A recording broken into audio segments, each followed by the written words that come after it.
Rusia confirma que el director de la CIA, John Ratcliffe, mantuvo conversaciones con altos representantes de la inteligencia rusa en Moscú. Esa es la primera visita conocida de un jefe de la CIA a la capital rusa desde el 2021, pocos meses antes de la invasión de Ucrania. Con esto comenzamos. Lo saluda Silvia Cabrera desde Berlín. Titulares. John Ratcliffe mantuvo conversaciones con la inteligencia rusa en Moscú, una inusual visita cuyo contenido permanece en secreto. Ocurre mientras siguen estancados los esfuerzos para poner fin a la guerra en Ucrania. Rusia ha calificado el encuentro de positivo. Irán y Omán negocian un corredor temporal para reactivar la navegación y desminar el estrecho de Hormuz, pero Teherán advierte que esta estratégica ruta para el petróleo mundial no reabrirá por completo mientras Estados Unidos no ponga fin a la guerra. Decenas de personas murieron este miércoles en Nepal por una crecida devastadora de un río en la frontera con China. Las autoridades nepalíes reportaron casi 1 millar de desaparecidos. Las autoridades siguen evaluando el origen de la inundación.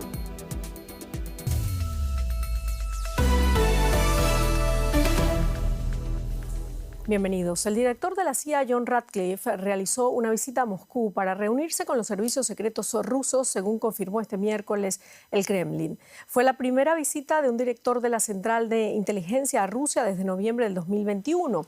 Ocurre en un momento de recrudecimiento de la guerra en Ucrania, con ataques diarios entre ambas partes. El Kremlin calificó la visita de Ratcliffe como positiva e informó que no hubo ninguna reunión con el presidente Vladimir Putin. Las autoridades no detallaron el contenido de las conversaciones, pero los medios apuntan a temas como las tensiones por el conflicto en Ucrania, las relaciones con la OTAN y posibles negociaciones para la liberación de prisioneros, en concreto el ex militar estadounidense Charles Zimmerman, condenado por tráfico de armas. Ricardo Marquina en Tallinn con más información para nosotros. Ricardo, Trump asegura que fue una visita más o menos rutinaria, pero ¿cuál podría haber sido realmente el objetivo de estas conversaciones entre los servicios de inteligencia de Estados Unidos y Rusia? Buenas noches desde el Báltico. Bueno, de rutinaria habría que matizar que muy poco tiene esta visita. Ha habido 5 visitas de altos dirigentes de la CIA desde 1991 y la última, como decíais, fue a final de 2021 para decir a los rusos que no atacasen a Ucrania, algo que terminaron haciendo. ¿Qué podrían estar tratando a este alto nivel y con este secretismo? Pues habría dos, básicamente, hay varios escenarios, los habéis comentado, pero yo me centraría en dos, uno catastrófico y otro esperanzador. El catastrófico, que el director de la CIA haya ido a Moscú a decirles que no fuercen la maquinaria, no hagan una nueva movilización general para llevar civiles rusos a luchar y, sobre todo, no hagan ningún tipo de provocación en países de la OTAN. La versión esperanzadora, que este sería un contacto previo, técnico, a nivel de servicios secretos, para preparar un posible encuentro ya a nivel político entre los presidentes o sus delegaciones, para retomar de manera seria las conversaciones de paz que llevan ya muchísimos meses congeladas. Ambos escenarios, el catastrófico y digamos que el esperanzador, justificarían el nivel de secretismo que hemos visto en estas últimas horas. Y de cara a ese encuentro político, ¿en qué punto están ahora mismo las relaciones entre Washington y Moscú? No hemos vivido un deshielo, que es lo que se esperaba con la llegada de Donald Trump. Siguen siendo dos países enfrentados. Y lo quiera o no lo quiera el movimiento MAGA en Estados Unidos, Rusia considera a Estados Unidos un enemigo estratégico, un enemigo geopolítico. Es verdad que Trump y Putin han tenido palabras amables el uno para el otro, ha sido algo recíproco, pero la desconfianza es muy grande y aunque hay avances, hay comunicación. También hay que decir que ni siquiera con la época Biden se terminó de romper la comunicación completamente, pero hay una comunicación más fluida y hay más respeto entre los líderes. Y eso puede dar pie a que en un futuro sí que haya un deshielo, pero ahora mismo estamos todavía muy lejos de ese escenario. Bueno, desconfianza y mucha tensión. ¿Para qué sirven estos contactos directos entre los servicios de inteligencia? ¿Podrían quizás abrir esos caminos que la diplomacia tradicional no consiguen abrir, rebajar esa tensión? Bueno, podría servir para las dos cosas. Primero, para evitar malentendidos, que alguien, uno de los dos agentes, termine dando un paso en falso que desencadene un conflicto mayor. Y otro es para abrir un camino, como ya hemos dicho, un camino a una posible comunicación política. Los servicios secretos rusos y los servicios secretos estadounidenses se respetan, se temen, pero tienen un respeto muy profundo. Son los enemigos favoritos. Se llevan en guerra 70 años, en una guerra secreta, y se respetan en ese sentido, con lo cual es quizás la mejor de las puertas de los caminos para iniciar una futurible conversación política. Muchísimas gracias, Ricardo Marquina, desde Tallinn. A ustedes. Irán desafía las sanciones económicas anunciadas por Estados Unidos. El presidente iraní, Masoud Pezeshkian, aseguró que Washington no obtendrá nada con las medidas presentadas el lunes por el secretario del Tesoro de Estados Unidos. El plan llamado Paria Económico busca asfixiar económicamente al régimen iraní. Por otra parte, Irán y Omán habrían llegado a un acuerdo para regular la navegación en el estrecho de Hormuz, así como para desminar la zona. Irán niega las aseveraciones de Trump de que el estrecho esté desminado e insiste en que no se reabrirá hasta que Estados Unidos retire las sanciones. Ampliamos con Luciano Zácara, analista político de Medio Oriente y el Golfo desde Qatar. Luciano, Omán ha sido tradicionalmente un socio cercano de Estados Unidos, pero mantiene también una relación particular con Irán. ¿Qué busca Omán con este acercamiento y cómo podría reaccionar Washington? Bueno, no está buscando separarse de Estados Unidos, a pesar de que Estados Unidos o el presidente Trump hizo unas amenazas muy graves hace apenas unos días en caso de que Omán fuera un obstáculo para las ideas norteamericanas en la región. Lo que está tratando de hacer Omán con Irán es descomprimir. En la región siempre ha tratado de mantener una posición equidistante y mantener los canales de comunicación abiertas y ha servido de mediador anteriormente entre Irán y Estados Unidos, y está tratando de usar esa influencia que tiene, esa capacidad de mediación para descomprimir el problema de Hormuz, que es en realidad un problema que fue generado por la guerra del 28 de febrero.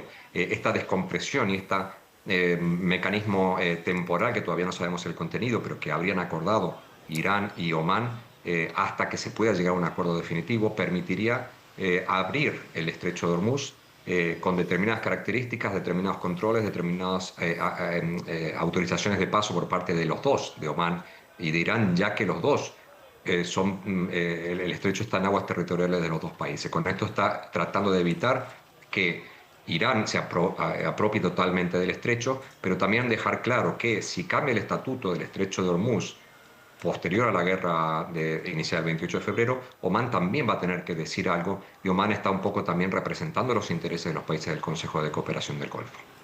Eso por parte de Omán. Paralelamente también está activo el canal con otro mediador en este conflicto, que es Pakistán. El jefe del ejército pakistaní, Asim Munir, estuvo de hecho esta semana en Teherán. ¿De qué se tratan esas conversaciones? Bueno, son conversaciones que tienen que ver más desde el punto de vista militar, coordinación militar para evitar justamente una escalada militar, pero también Munir habría llevado una propuesta directa que fue comunicada a través de Estados Unidos, pero que también habría sido discutida con Qatar para reactivar otra vez el memorándum de entendimiento. Se supone que lo que ha propuesto es un nuevo programa de 60 días, un plazo de 60 días para retomar las conversaciones iniciales en las que se traten simultáneamente tanto el tema del estrecho de Hormuz como el tema de las limitaciones nucleares, pero que incluyan en este proceso de negociaciones el levantamiento de sanciones y el descongelamiento de los fondos iraníes, que es algo que Irán venía pidiendo desde hace tiempo. Todavía no está claro si esto ha sido aceptado o no. La posición pakistaní o las declaraciones pakistaníes han dicho que Irán lo ha tomado de manera positiva, que habría posibilidad de que se retome estas negociaciones, y aparentemente Pakistán ya ha invitado a la delegación iraní a visitar Islamabad para unas futuras conversaciones. Todavía es muy pronto para decirlo, pero las dos líneas que están dándose simultáneamente en este momento parece ser que van en una misma dirección: buscar descomprimir la situación y reactivar las conversaciones diplomáticas en Islamabad. Muchísimas gracias, Luciano Zácara, desde Doha. Gracias a todos. Buenas noches.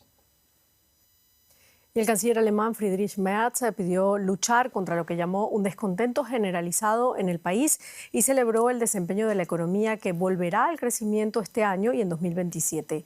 Merz compareció luego de un consejo extraordinario de 2 días del gabinete de ministros, del que no salieron grandes anuncios, pero sí el intento de mostrar unidad y buen ánimo en la coalición de conservadores y socialdemócratas. El gobierno tiene por delante la implementación de importantes reformas en momentos en que sus índices de popularidad están en mínimos históricos y la ultraderecha de Alternativa para Alemania se hace fuerte a nivel nacional y regional. En esta reunión a puerta cerrada hemos esbozado una visión de futuro para nuestro país. Hemos debatido sobre la Alemania del mañana y esa Alemania del mañana es optimista y está llena de confianza. Tenemos que salir de este clima de desánimo y descontento y sacudirnos juntos este malestar generalizado que lleva tanto tiempo paralizando a nuestro país. Y vamos directo a la economía, Belén. Gracias, Silvia. Sí, vamos con esta multa millonaria y es que el gigante tecnológico Meta ha acordado pagar casi 18.000 millones de dólares para poner fin a las demandas presentadas por 29 estados de Estados Unidos. Acusan a Meta de diseñar Facebook e Instagram para generar adicción entre los menores.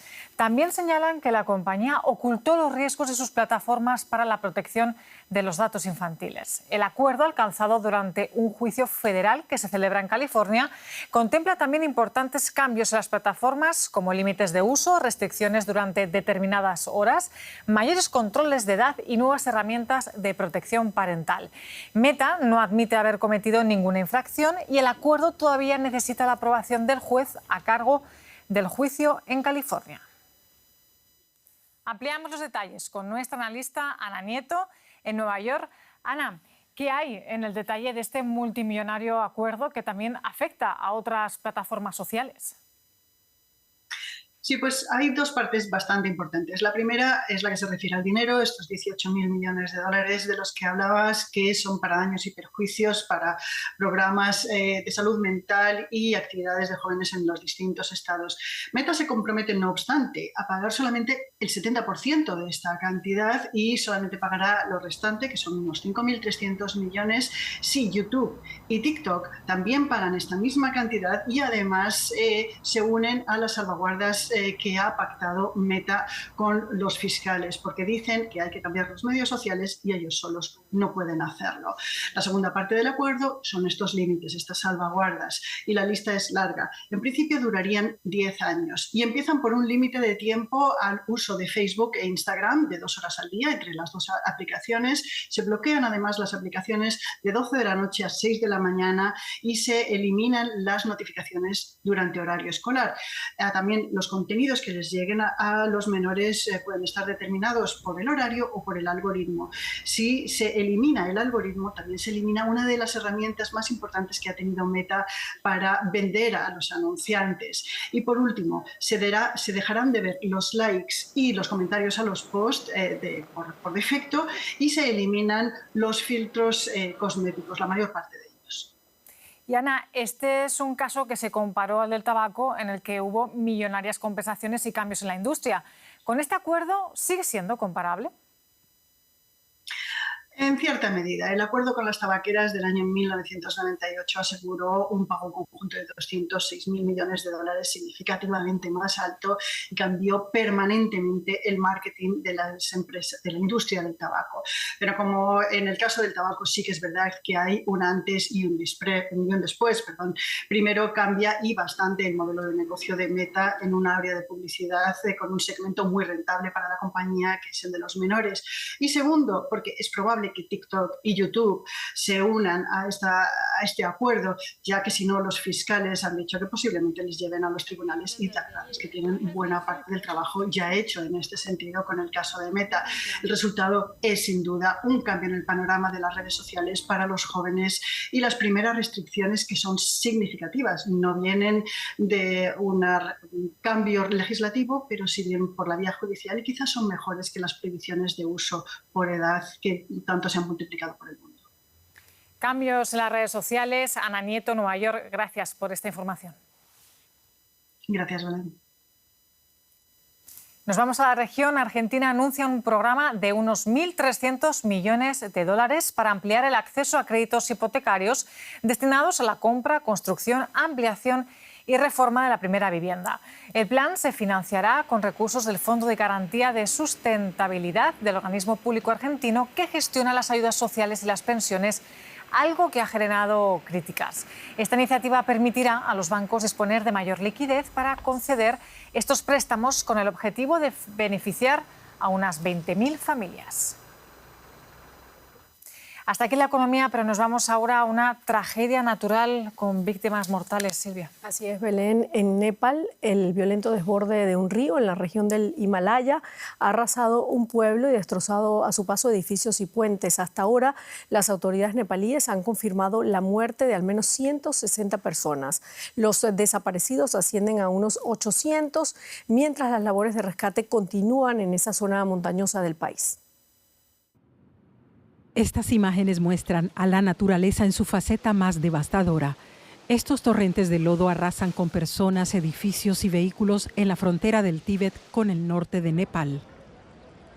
El agua y los deslizamientos de tierra destruyeron localidades enteras en la región. Las autoridades creen que el desastre se produjo por el desborde del río Botekoshi después de que un terremoto lanzara una avalancha de hielo y rocas a la corriente. Las autoridades reportaron decenas de muertes, pero en un comienzo resultaba imposible estimar el número total de víctimas por la gran cantidad de desaparecidos, entre ellos cientos de turistas de todo el mundo. Los sobrevivientes daban una idea de la magnitud de la tragedia.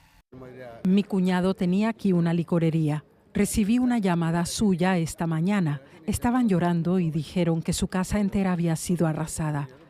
Rescataron a 3 miembros de la familia, pero su hermano sigue desaparecido.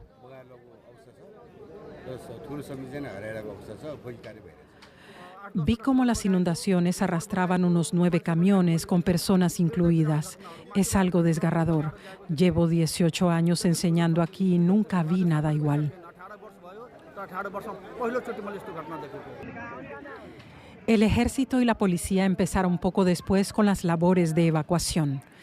La tarea, sin embargo, es compleja por la destrucción de carreteras, puentes e infraestructuras, incluidas las torres de comunicaciones.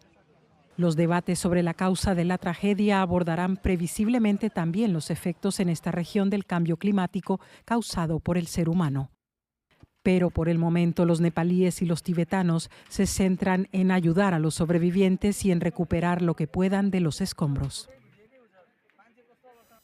Y cambiamos ahora de tema. Estados Unidos amplió el despliegue de su cooperación con Ecuador en la lucha contra el narcotráfico con la llegada a ese país la semana pasada de 2 embarcaciones militares. El gobierno de Daniel Noboa había anunciado la participación de esos buques, además de 3 helicópteros en la llamada Operación Pacific Viper. Según el Ministerio de Defensa, la capacidad de interdicción en la zona marítima se triplicará. Ecuador es uno de los varios países de la región alineados completamente con la política exterior de Estados Unidos, que quiere reforzar su presencia en lo que denomina el hemisferio occidental. Ampliamos el tema ahora con el periodista de investigación Leonardo Gómez Ponce, director de Tierra de Nadie. Gracias por acompañarnos. ¿Qué significa en la práctica que fuerzas especiales de Estados Unidos estén operando junto al ejército ecuatoriano? Bueno, esta es una confirmación de algo que nosotros ya conocíamos. Autoridades de Esmeraldas, por ejemplo, en agosto pasado, hablaron de operaciones que ya se estaban realizando en la frontera norte de Ecuador, sur de Colombia, en la parte de Esmeraldas. Precisamente una zona en donde el equipo de Tierra de Nadie estuvimos la semana pasada. Las operaciones están afectando profundamente a la población, están causando una segregación bastante acentuada que ha creado fronteras invisibles en donde la misma población termina por encerrarse en sus propios barrios, agravando aún más la situación de la presencia de los grupos criminales que operan sobre todo en las periferias. Ahora, en términos de país, pues hay una inversión de la cadena de mando que se menciona muy poco. Es decir, Ecuador pone la soberanía territorial, pero también está poniendo los muertos, mientras Estados Unidos pone la inteligencia y decide los blancos. Quien controla la inteligencia controla la operación, aunque formalmente el mando sea ecuatoriano. Claro, bueno, estas operaciones se enmarcan en el Escudo de las Américas, la alianza impulsada por Donald Trump para, entre otras cosas, combatir el narcotráfico. ¿Qué sabemos de esta estrategia y hasta dónde pretende llegar Estados Unidos con ella en América Latina? Bueno, el Escudo de las Américas no ha funcionado en sí como una alianza entre iguales, sino más bien como un sistema hub and spoke, donde Washington es el centro y los 19 países son terminales que aportan territorio y legitimidad política, además de cobertura legal. A cambio reciben equipamiento y la promesa de que el problema se resolverá con fuerza.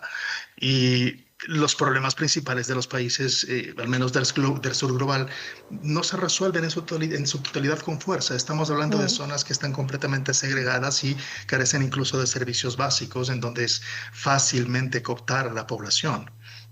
Claro, bueno, entre esos problemas Ecuador se ha convertido en un punto estratégico para las rutas de la cocaína hacia Estados Unidos y Europa. ¿Por qué el país adquirió tanto peso para las organizaciones criminales y qué papel juegan puertos como Manta? Tenemos un problema que compartimos estratégicamente con Colombia. Tenemos una cantidad histórica de territorios, son terrenos irregulares en general. Son territorios en donde no existe acceso a salud, servicios básicos y están... No podría decir abandonados por el Estado porque existen gobiernos locales, pero sí que tienen un nivel de descuido bastante grande. En estas zonas la gente se vuelve vulnerable y fácil de cooptar. Esto es histórico, pero además conecta con instituciones locales y ahí está la clave. Conecta con instituciones como las agencias que controlan el tráfico y con eso las rutas de vigilancia que llevan a los puertos. Pero más allá de eso, los puertos no son tanto el problema. El problema es quién controla lo que entra a los contenedores. En Guayaquil, Manta, Puerto Bolívar, un poco más al sur.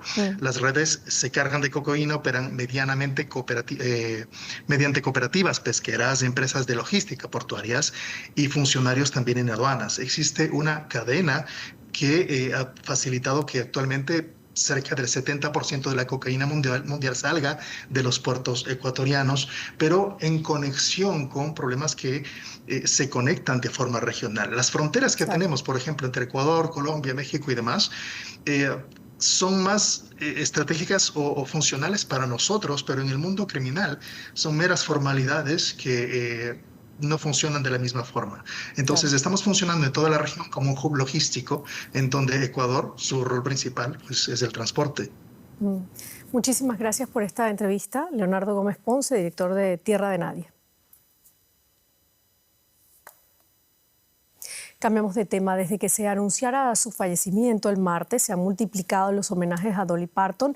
Esta leyenda de la música country inspiró a generaciones y traspasó fronteras de géneros, ideologías y edades. A continuación repasamos su legado.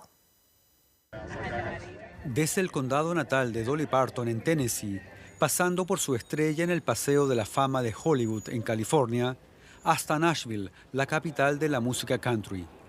Fanáticos y admiradores se reunían para recordar a la legendaria cantante, actriz, empresaria y filántropa. La muerte de Dolly Parton a los 80 años ha provocado una ola de tristeza, reconocimiento y gratitud hacia la estrella. El presidente de Estados Unidos, Donald Trump, ordenó izar las banderas a media asta durante 7 días en todo el país para honrar la memoria de Dolly Parton. Fue una influencia enorme para este país. Creo que prácticamente nadie tiene algo malo que decir de Dolly. Hizo muchísimo por el país y por la gente. Fue una persona más grande que la vida misma y Estados Unidos realmente la va a extrañar. Fue una fuerza unificadora para nuestro país. Nunca vi a Dolly Parton como una figura política, ni como alguien que generara divisiones. A lo largo de su vida siempre fue una persona moderada, amable y generosa.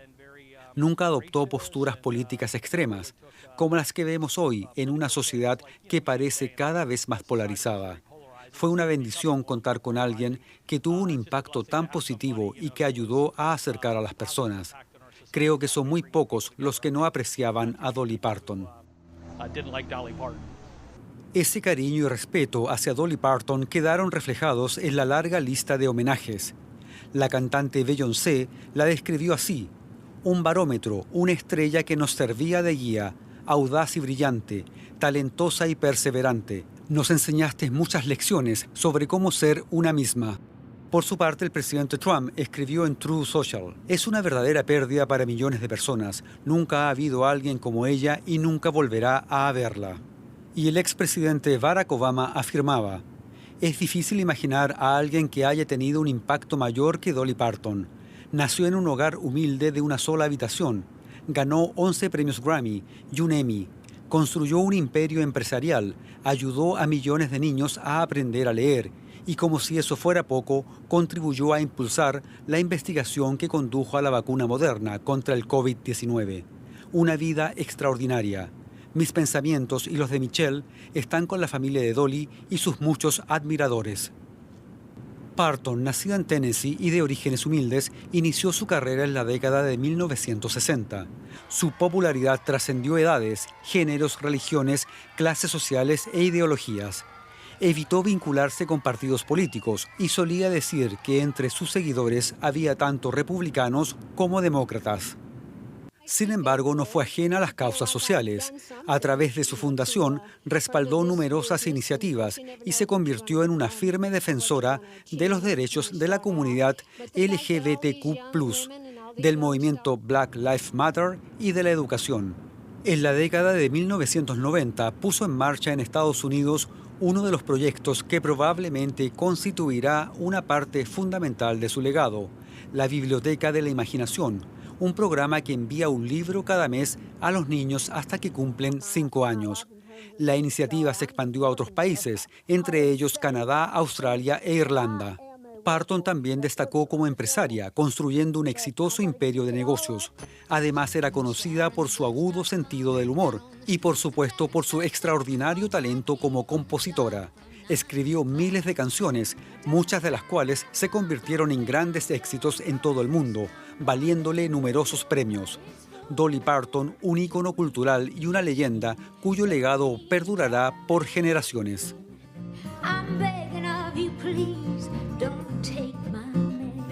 Y recordando a Dolly Parton, terminamos este informativo. Muchísimas gracias por habernos acompañado. La invitación es como siempre para que sigan acá en DW Deutsche Welle. Hasta luego.